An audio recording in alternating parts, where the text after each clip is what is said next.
Nah, setelah kita percaya Yesus, kita dirubah. Kita dirubah menjadi baru. Di dalam ada Roh Kudus, di dalam ada Yesus, dan Allah Immanuel menyertai. Orang yang percaya, dia kemana-mana pergi, dia bersama dengan Tuhan Yesus.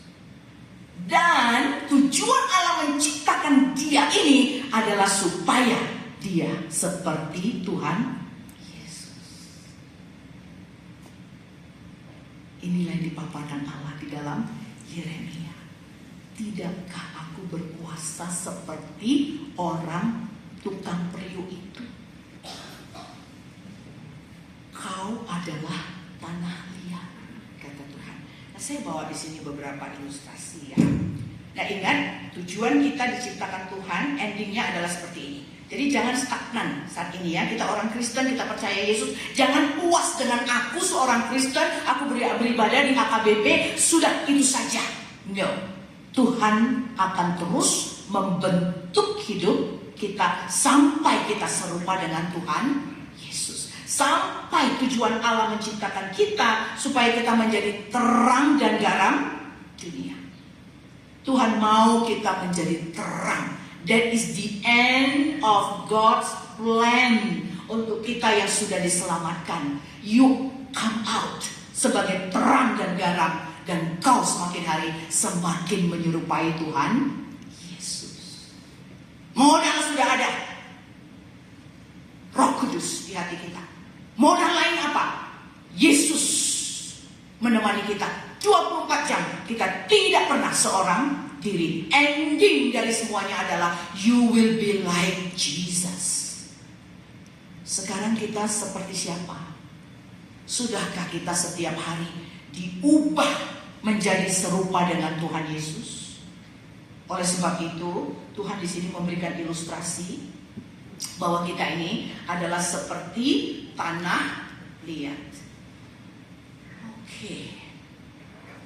Nah, jemaat, Tuhan menciptakan kita bukan kebetulan.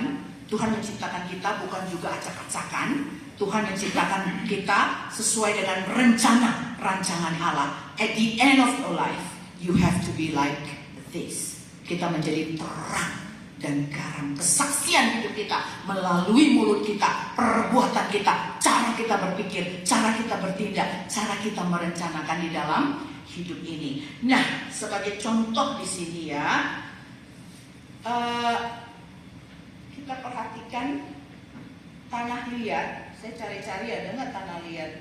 Ternyata nggak ada ya. Tapi nggak apa-apa. Di sini ada satu contoh.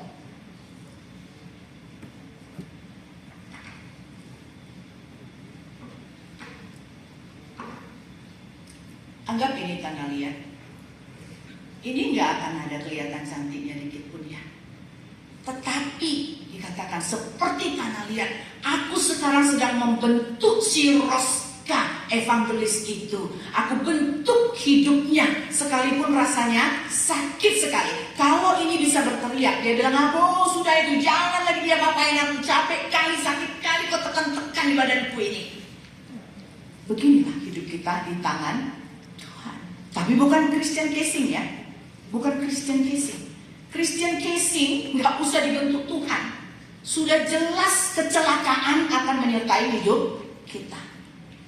That is Christian casing. Tetapi di sini Kristen yang sudah percaya Yesus sebagai Tuhan dan Juru Selamat, hidupmu ada di dalam tangan Tuhan saat ini juga, dan Dia membentuk kita sedemikian rupa. Kok terjadi persoalan ini dalam hidupku? Yes, I am molding your life. Kenapa mobilku harus ditabrak 5 juta lagi nanti itu keluar? Yes, I am molding you. Kenapa? Kenapa? Banyak kali kenapa? Kenapa terjadi seperti ini? Kenapa dapurku kebakaran? Kenapa? Kenapa? Why? Yes, I am molding your life. Supaya kau bisa seperti ini. Banyak kali kenapa terjadi kan? Itu bukan celaka. Itu bukan rencana celaka. Rencana celaka adalah bagi Kristen yang casing. dia mati nanti, dia akan masuk ke dalam api neraka. Agama tidak menyelamatkan, Kristus yang menyelamatkan. Nah, ketika kita percaya Yesus, hidup kita ada di dalam tangan Tuhan. Kita akan dibentuk sedemikian rupa, sakit sekali. Lewat apa? Mungkin persoalan. Lewat apa? Mungkin jabatan kita dicopot. Lewat apa? Mungkin mobil kita ditabrak orang. Lewat apa? Mungkin kebakaran rumah kita. Lewat apa? Lewat banyak hal persoalan yang terjadi dalam hidup kita. Mungkin kita masuk kepada pengadilan.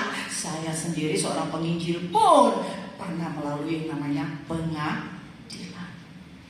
Why? Why must I go through all this? Kenapa aku harus berjalan melalui hidup yang pahit ini? Tapi kita percaya, aku percaya Yesus. Jesus is molding my life. Karena itu aku harus berfokus hanya kepada Yesus. Fokus, ini artinya fokus. Fokus, aku gak mau lihat kiri kanan. Aku gak mau entertain kiri kanan. Aku hanya mau entertain Yesus. Aku hanya mau berkata terima kasih Yesus. Terima kasih Tuhan kalau aku masuk dalam perkara pengadilan. Thank you Jesus. I know you're molding my life.